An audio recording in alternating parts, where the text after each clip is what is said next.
बहुत स्वागत है सभी दर्शकों का।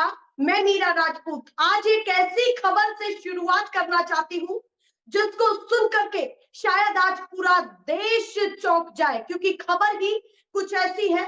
और ये खबर सीधे निकल करके सामने आई है राहुल की यात्रा से, क्योंकि उनकी यात्रा झारखंड में चल रही है। ये वो झारखंड है जिसमें आए दिनों सियासत काफी गर्म है, पर खबर ये नहीं है। खबर है राहुल की यात्रा से जुड़ी हुई। आज राहुल की यात्रा में कुछ ऐसा हुआ जो सोचने पर पूरे देश को मजबूर कर देगा। क्या था ऐसा, वो मैं सीधे आपको बताना चाहती हूँ।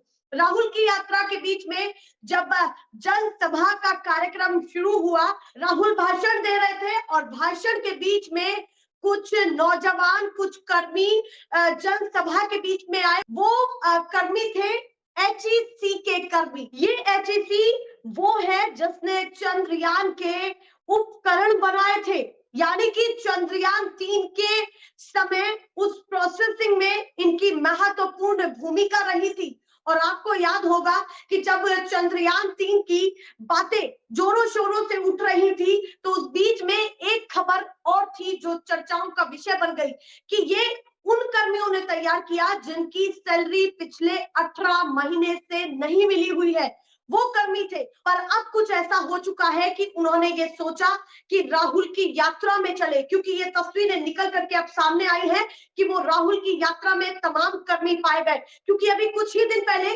उन्हीं कर्मियों ने प्रोटेस्ट भी किया है, पूरे प्लांट पर ताला भी लगा दिया था और लगातार वो हल्ला बोल रहे हैं और ये कहते हुए भी दिखाई दे रहे हैं कि हम इतने महीनों से काम कर रहे हैं पर हमारी सैलरी का कोई अता पता नहीं है। पर इस बीच में सबसे बड़ी चीज ये है कि राहुल ने उन कर्मियों का जिक्र करा और सबसे पहले यही कहा कि ये जो नौजवान आज सभा में आए हैं और सुन रहे हैं, मैं उनका दर्द जानता हूं। और साफ तौर पर ये कहा कि ऐसे ही तमाम सार्वजनिक उपक्रमों को बीजेपी प्राइवेट करना चाहती है, उनका निजीकरण करना चाहती है।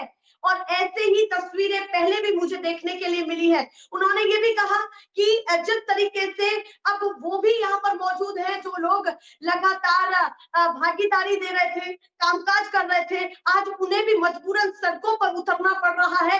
तो आप देखिए कि कॉर्पोरेट घरानों का कितना बड़ा असर इस समय देश पर पड़ रहा है। उन्होंने ये भी कहा कि हो सकता है कि आने वाले समय में जल्दी ही HEC के जो कर्मचारी यहाँ पर खड़े हैं या जो कर्मी यहाँ पर खड़े हैं मेरी जनसभा के बीच में, आने वाले समय में वो निजीकरण का भी शिकार हो, क्योंकि HEC को प्राइवेट किया जा सकता है, ये उन्होंने कहा।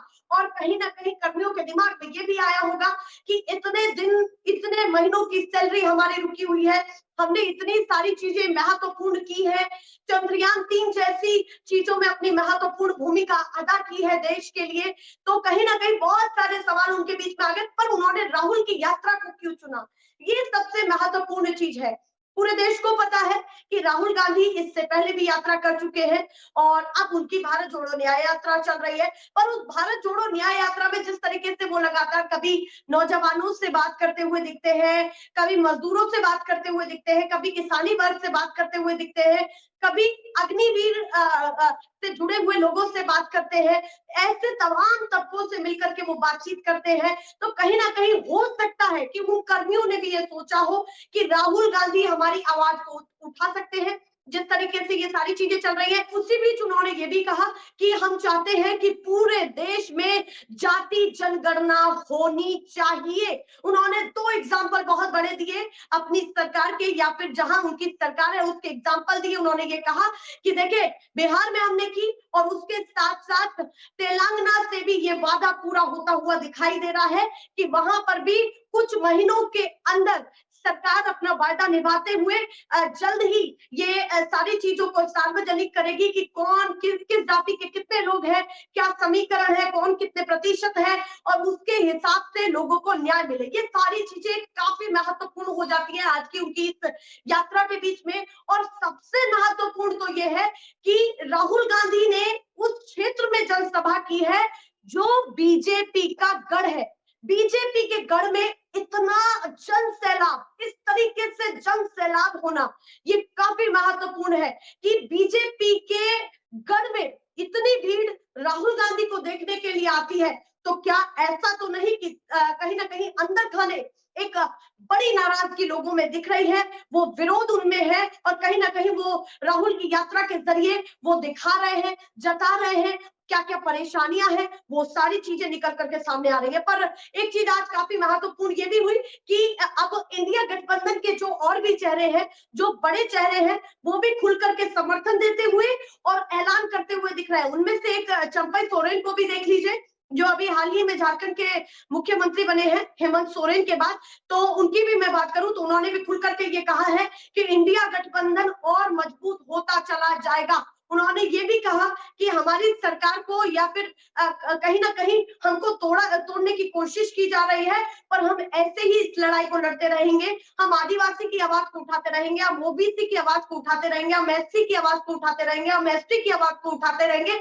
और एक और चीज महत्वपूर्ण जोड़ी जो काफी महत्वपूर्ण हो जाती है कि जो जनरल कैटेगरी में भी गरीब है, उनको लेकर के भी, जो जनरल कैटेगरी में भी गरीब तबका है, उनके लिए भी हम लगातार आवाज उठाते रहेंगे। ये लगातार यात्रा के बीच से समीकरण निकल करके सामने आ रहे हैं। राहुल ऐसा ना हो कि बड़ी तैयारी के साथ यात्रा में उतरे हो, जिस तरीके से कम आंका जा रहा है उनकी यात्रा को, ऐसा ना हो कि एक बहुत बड़ा प्रभाव लेकर के वो कहीं ना कहीं एक बड़ा प्रभाव लेकर के सदन की तरफ कुछ भी करे कुछ समय में। क्योंकि देखिए, जब यात्रा खत्म होगी, उन्होंने पहले भी इसी चीज को कहा कि जब मैं लोगों के बीच में निकलता हूं, मैं उनको जानता हूं, तो मुझे समझ में आता है कि किस तरीके से वो जूझ रहे हैं अपनी परेशानियों से, उनकी समस्याओं को जब समझता हूं। आज एक और तस्वीर काफी वायरल हुई राहुल गांधी की। वो तस्वीर थी कि जब जो कोयला श्रमिक थे, या फिर मैं ये कहूं कि जो युवा श्रमिक थे, वो 200 किलो कोयले को अपने एक साइकिल पर लेकर के 40-40 50-50 किलोमीटर दूर जाते हैं। तो उनको रोक करके वो उनके साथ भी बातचीत करने लगे। थोड़ी दूर तक उन्होंने साइकिल भी चलाई उनसे बातचीत करते करते, और साथ ही साथ ऐसी भी तस्वीरें निकली कि उन्होंने जनसभा के बीच में भी ये बोला कि देखिए किस तरीके से लोग मेहनत करते हैं। एक कोयला ढोने वाला आदिवासी मिल सकता है, एक कोयला ढोने वाला एसटी मिल सकता है, ओबीसी मिल सकता है, या फिर जनरल कैटेगरी में गरीब तबके से हो सकता है। पर ये बड़े बड़े घरानों, जिस तरीके से कॉर्पोरेट घरानों पर उन्होंने निशाना फिर से साधा कि अगर हम कॉर्पोरेट घरानों की बात करें, तो कॉर्पोरेट घरानों में आपको आदिवासी, ओबीसी, एससी, एसटी नहीं मिलेगा। ये सारे आपको यहीं से पाए जाएंगे। और जिस दिन ये काम को रोक देंगे, कहीं ना कहीं देश की जो गति है वो बहुत ज्यादा धीमी हो जाएगी। उनका सीधा कहना था कि ये देश की रीढ़ की हड्डी है, इनके लिए हमें सोचना चाहिए। उसी के साथ वो लगातार इस यात्रा को जारी रखे हुए हैं, और हर क्षेत्र में जाकर के, महत्वपूर्ण तो ये है कि हर क्षेत्र में जाकर के उस मुद्दे को उठा रहे हैं। और एक मुद्दा जो सबसे ज्यादा कॉमन है, जिस भी राज्य में जा रहे हैं वो इस मुद्दे को लगातार हल्ला बोल करके उठा रहे हैं, वो है जाति जनगणना को लेकर के। लगातार बिहार हो, पीछे असम हो, मणिपुर हो, या फिर अब और तमाम राज्य हो, झारखंड हो, इन तमाम राज्यों में उन्होंने एक मुद्दा कॉमन लगातार वो उठाते आ रहे हैं, वो है जाति जनगणना को लेकर के। उनका सीधा कहना है कि बीजेपी नहीं करना चाहती जातिगत जनगणना के आधार पर, वो बात ही नहीं करना चाहती है। वो लगातार कॉर्पोरेट घरानों को बढ़ावा दे रही है। वो चाहती है कि बड़ी बड़ी जो सार्वजनिक उपक्रम है, उन पर सभी पर अडानी जैसा बड़ा ठप्पा लग जाए। सीधे वो अडानी को लगातार घेरते हुए दिखाई दे रहे हैं। महत्वपूर्ण ये भी है कि जिस तरीके से इंडिया गठबंधन अपनी एक अलग चाल चल रहा है, उस बीच में राहुल की यात्रा का भी एक असर दिख रहा है, यूथ जुड़ रहे हैं। तो काफी सारी चीजें हैं जो महत्वपूर्ण हो जाती हैं, और उसी को लेकर के मैंने सोचा कि आपको भी बताया जाए। क्या सोचते हैं आप कि ये जो चंद्रयान-3 में भूमिका अदा करने वाले कर्मी भी अगर राहुल की यात्रा में पहुंचते हैं, तो कितना बड़ा अंदेशा है और कितना बड़ा संकेत है बीजेपी के लिए, ये भी काफी महत्वपूर्ण हो जाता है। ऐसे ही राहुल की यात्रा से जो तस्वीरें काफी महत्वपूर्ण निकलती रहेंगी, वो हम आपसे जोड़ करके दिखाते भी रहेंगे। क्या क्या चीजें जो महत्वपूर्ण निकल रही है वो आप तक पहुंचाई जाएगी, हमारी पहली कोशिश है। ऐसे ही दिखाते रहेंगे। फिलहाल के लिए नमस्कार।